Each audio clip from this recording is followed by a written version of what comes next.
Hello students, आज मैं आपको तत्पुरुष समास बता रही हूँ। ठीक है, ट्रिक के साथ समझाऊंगी, बहुत जल्दी समझ जाओगे। इससे पहले मैंने द्विगु समास बताया था। ठीक है, तो देखो यहाँ पर क्या, जैसे दो शब्द आपको मिलेंगे। यश प्राप्त, पहले मैं ऐसे समझाती हूँ फिर आपको बाद में बताऊँ। यश प्राप्त, तो यहाँ पे क्या करेंगे, जब हम इसका क्या करना चाहिए, समास वगैरह करेंगे। यश को प्राप्त मतलब आपने कर्ता पढ़ा होगा, कारक पढ़े होंगे, है ना। तो यहाँ पे जो विभक्ति का लोप मिलेगा, जैसे हम क्या बोलेंगे, यश को प्राप्त। स्वर्गत तो क्या होगा, स्वर्ग को गत।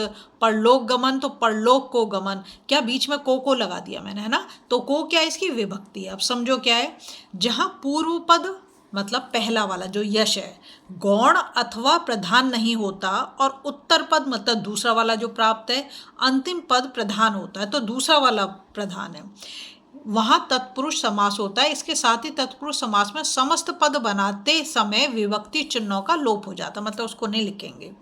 पहचान कैसे, तत्पुरुष समास के समस्त पद में को, से, द्वारा, के लिए, से, काके की, में, पर विभक्तियां छिपी होती हैं जो विग्रह करने पर प्रकट होती है। जैसे हम कर्ता ने, कर्म को, कर्ण से, के द्वारा, वो सब विभक्तियां इसमें छुपी रहेंगी। अब तत्पुरुष समास के भेद जो हैं, तत्पुरुष समास के 7 भेद होते हैं।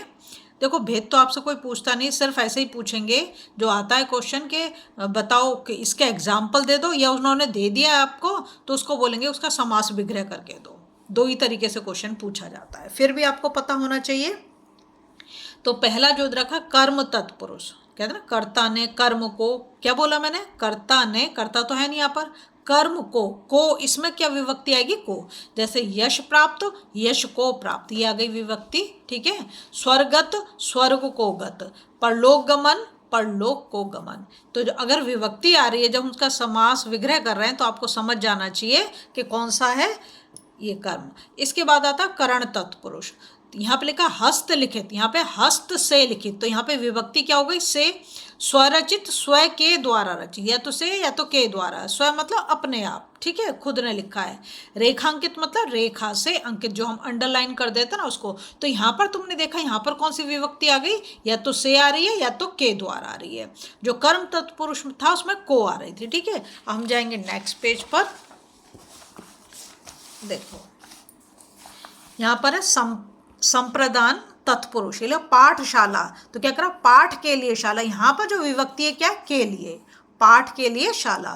फिर है सत्याग्रह, तो सत्य के लिए आग्रह, क्या विभक्ति है, के लिए। शयन कक्ष, शयन के लिए कक्ष मतलब बेडरूम। ठीक है, तो यहाँ पर जो विभक्ति क्या है, के लिए, तो इससे तुम्हें समझ जाना चाहिए, अगर के लिए तुम्हारी विभक्ति है तो संप्रदान का तत्पुरुष है। फिर आया अपादान। अपादान का मतलब होता है एक चीज को दूसरी चीज से सेपरेट करना, अलग करना। ठीक है, लिखा भावहीन, तो भाव से हीन मतलब उसके अंदर बिल्कुल इमोशंस ही नहीं है। यहाँ पर भी से आ रहा है, ध्यान रखेंगे, लेकिन यहाँ एक चीज दूसरी चीज से सेपरेट हो रही है। जन्मांध, जन्म से अंधा। ठीक है, यहाँ पर से हो गया। कर मुक्त, कर से मुक्त।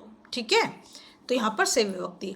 अब आया नेक्स्ट संबंध तत्पुरुष। जैसे समझ में, संबंध क्या है, कि वो मेरा भाई है, मेरी बहन है, या मेरे मामा का लड़का है, तो हम ऐसे बोलते हैं ना, संबंध दिखाते हैं, रिलेशन दिखाते हैं। तो राजाज्ञा मतलब क्या, राजा की आज्ञा, क्या हो गया, की यहाँ पे आया। गणतंत्र, गढ़ का तंत्र। रक्तदान, रक्त का दान, यहाँ पे की का, ठीक है, के भी हो सकता है।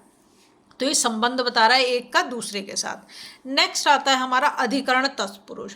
तो यहाँ पर है लोकप्रिय, लोक में प्रिय, तो यहाँ पर विभक्ति क्या आ गई, मैं। सिर दर्द, सिर में दर्द। घुड़सवार, घोड़े पर सवार। मैं विभक्ति यहाँ पर आपको दिखाई दी। ठीक है, अब आता है न्याय तत्पुरुष।